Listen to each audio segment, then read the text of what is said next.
We made over 500K in the last 6 months with an old business model that nobody is talking about. In this video, I'll explain how we achieve this rapid growth and then lay out how we plan to grow 100x.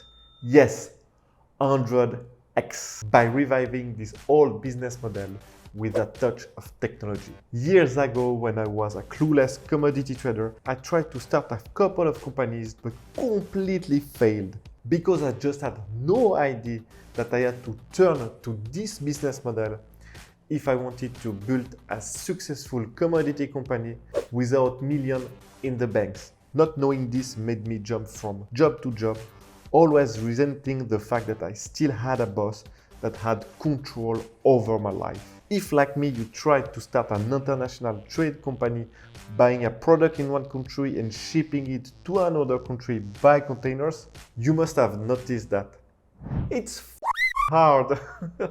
Because in today's world, most of the supply chain is trusted by big local or international actors that have a better cost of financing than you, a better network than you, and don't have problem with banks like you. But in the midst of all of this, there is still a massive opportunity that no one is talking about, and especially not on YouTube. I love those internet kids who promise you wealth by starting a social media marketing agency, a dropshipping website, or a OnlyFans account management agency. This opportunity that I'm going to show you will remain open for a while, as this new generation that aspired to become an entrepreneur is only thinking about starting online business. But what they don't understand is that this is the most competitive space. You are literally fighting with the world. On the other hand, if you deal with the real world, the physical world, man, you just have less competition and have less chance of getting destroyed by the latest 1000 IQ, 5 brains, no sex life upcoming kids. Anyway, look at the revenue of our biomass trading company that thrives exactly in this opportunity. So we started in February and we were shy of 4,000 euro, March 17K, April 23K, May 62K, June 210K, and July 290K. So you see the company is growing well, and we have made more than 600K euro in revenue in half a year. And side note, it's revenue, okay? Not profit. So this is not the money that my associate and I could put in our pocket. It's completely different. But our margins are big enough to pay for a small team and to pay for expansion. Okay, so now you've been waiting for it. What is this old-fashioned business model that allowed us to grow that quickly? I call it the modern merchant model, which is the old merchant model, but revised to today's world. Let's see what ChatGPT has to say about what is a merchant. A merchant is an individual or a company involved in the business of selling products. The primary role of our merchant is to acquire goods or products either by producing them, purchasing them wholesale, or importing them, and then selling them to consumers or other businesses at a markup. Yeah, that's pretty much it. The B2C merchant, the business to consumer merchant, were disrupted a long time ago with the arrival of e-commerce. But the B2B merchant that sells raw materials, semi-finished product, or commodities haven't faced significant disruption, even though the world has completely changed the last 20 years. And no, I'm not saying to start a B2B commerce store. Keep with me, you'll understand.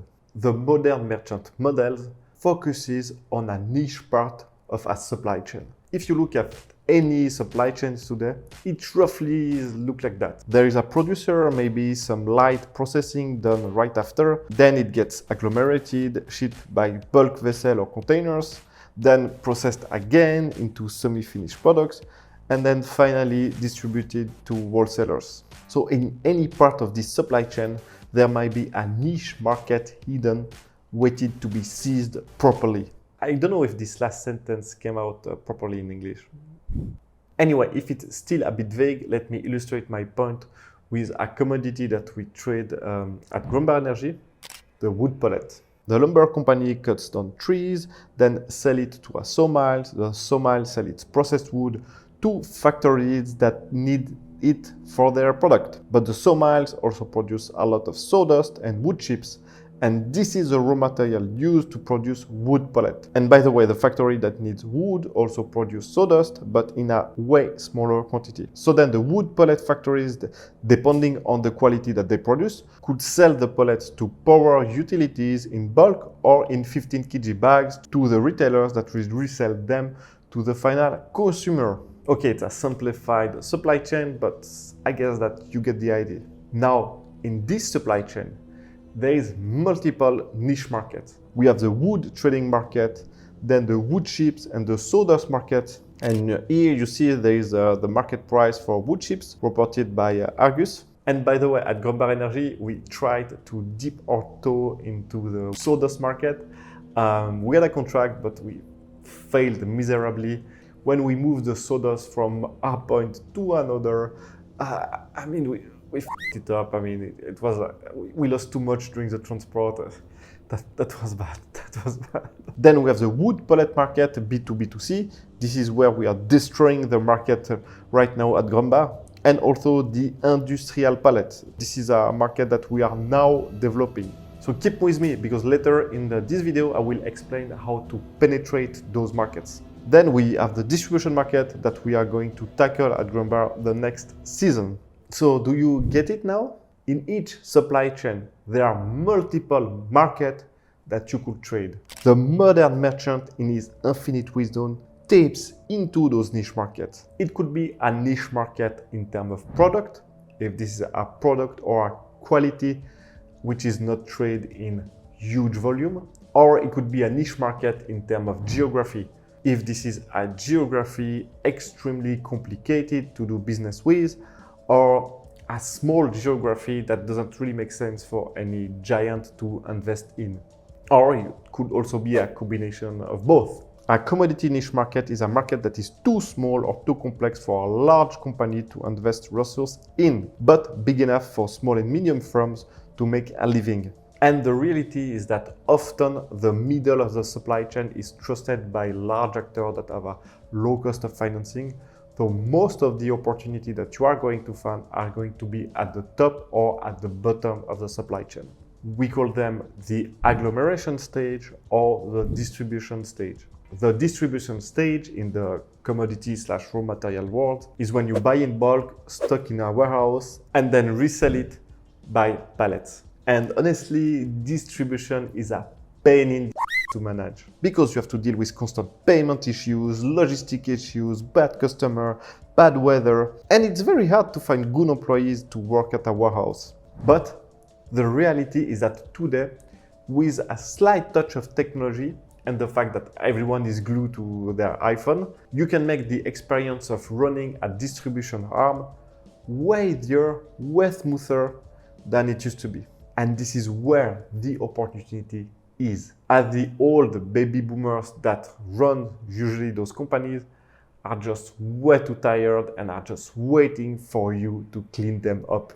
The agglomeration stage is when you buy from multiple small suppliers to make one big lot that can be exported and bought by a large actor. The thing that you need to understand is that an international company that buys a 50,000 metric ton vessel load of anything won't engage a dozen of small local suppliers to get the volume needed. They want to speak with one single seller that did the job of checking the quality, providing the traceability, making sure everything is compliant with whatever certification, KYC local actor, and etc. and etc. and etc. If you can be this single trusted seller in a rugged region of the world, oh boy, you are going to make millions. And here again, simple technology could help you tremendously. Okay, so now we've seen where to look to find those opportunities. Now let's speak about how to penetrate those markets. The modern merchant knows one thing. He knows that international trade is all about risk management. In commodity trading, the one that wins are the one that de-risk the transaction the most for all the parties involved. So let me illustrate this point. You will understand immediately. At Grandbar Energy, we buy most of our wood pallet in a country in open war. And on top of that, you know what we do? We prepay. Yes, we prepay. It's extremely risky for us. And to our clients, you know what? They only pay us after they check the quality of the good at destination. It's again extremely risky for us. But by removing all the risk for our buyers and for our sellers to deal with us, we are going fast and are taking huge part of our competitors' market shares. But please, don't do what I've just said if you just start. You'd get ripped off, for sure. We are professional, even though we don't really look like it. We know what we do and we quantify the risk that we take. And by the way, if you want to learn more about the physical commodity industry, just click the link below this video and download the brochure. So now, if you remember, I told you at the beginning of this video that our goal is to 100x our revenue. And actually, it's completely reachable by doing what I've just explained. So we are developing, as we speak, sourcing operations in origination countries and at the same time developing distribution capacity in a select few destination countries. And all of that supported by a relatively simple in-house technology and a lean team. But mean team. We are mean. Nothing of what we do is rocket science, and I strongly encourage you to look for those opportunities in your country. Because if you manage to set up a company that can master the sourcing or the distribution of any company, I can assure you that there are always going to be a big player down the line that will be interested in buying you out. So that's it for me today. I hope that you liked the video and that you learned something. And I'm telling you, kids, the physical world is way more fun than the online one. Come on. I mean, 3D reality is way better than pixel. Ciao.